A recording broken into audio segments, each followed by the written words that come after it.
Hello there, my friends. It's December 20th, 2016, and it's time for today's big story.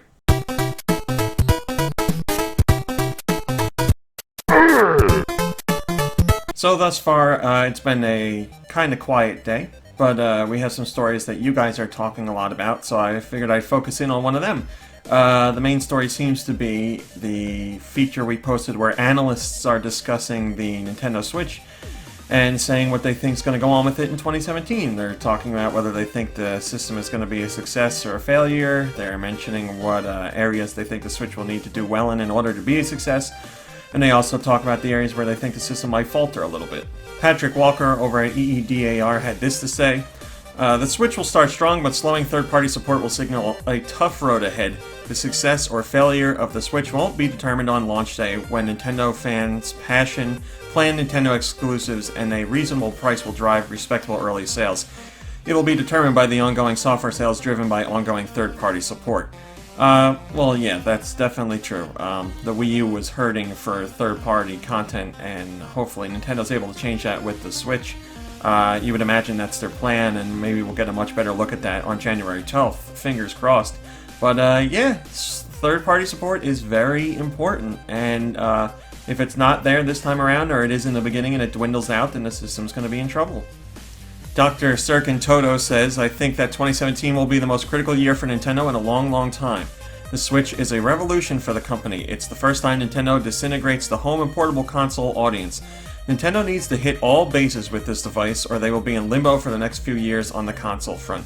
Yeah, as we learn, Nintendo is bringing together, or has already brought together, their console and portable divisions to work together in the same building.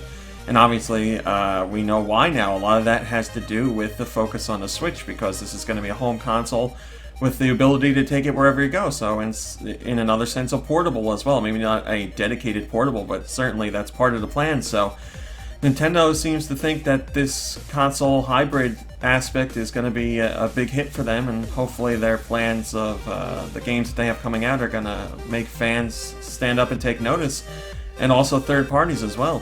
There's one important factor that I don't really ever see anyone talking about, and I think it's going to be a big deal for the Switch.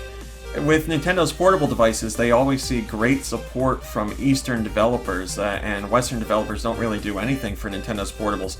So Nintendo, I'm sure, is hoping that third parties in the West will support the Switch when it comes out, but if that support dwindles, there's the portable aspect of the Switch that I'm guessing Nintendo hopes the Eastern third parties will continue to support. So if the Switch is a hit on all fronts, it should have a crazy amount of games on it.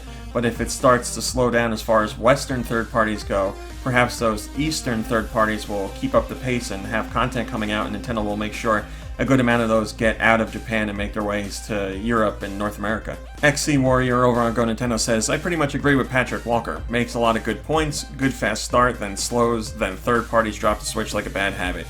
Gamers want to be able to sit and pretend that their console is the most powerful thing out there, completely ignoring the fact that PCs can do circles around PS4 and Xbox One.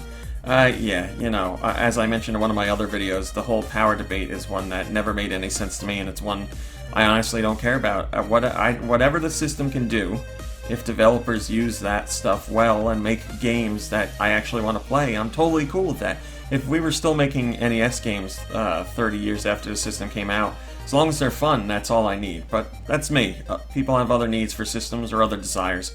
So I get it, but yeah, it does seem like that happens. People just ignore that PCs are so much more powerful, because if it's all about power, then you're only ever going to get PC games. Why would you get a console? They're weaker compared to what you can do on PC. Alright, my friends, that's today's big story for December 20th, 2016. Thank you very much for the support you've been giving the YouTube channel. I really do appreciate it. I've been seeing subscriptions go up every day, and a good amount of comments and likes and people sharing this stuff, so thank you. I really do appreciate that. I will be back here tomorrow with whatever the big story of the day is, and I hope you will be too. So until then, have a wonderful night, and I'll see you tomorrow. Hey guys, RMC here from Go Nintendo. If you like what you saw in the video, why don't you give us a thumbs up and maybe even subscribe? We'd love to have you. If you want to see what else we're up to, you can check out GoNintendo.com for 24-hour Nintendo news. You can visit us on Facebook at facebook.com/GoNintendo. You can check us out on Twitter at twitter.com/GoNintendoTweet, and we're even over on Instagram at instagram.com/GoNintendo. I put all the links in the description just to make it easier for you guys to follow. Thanks a lot.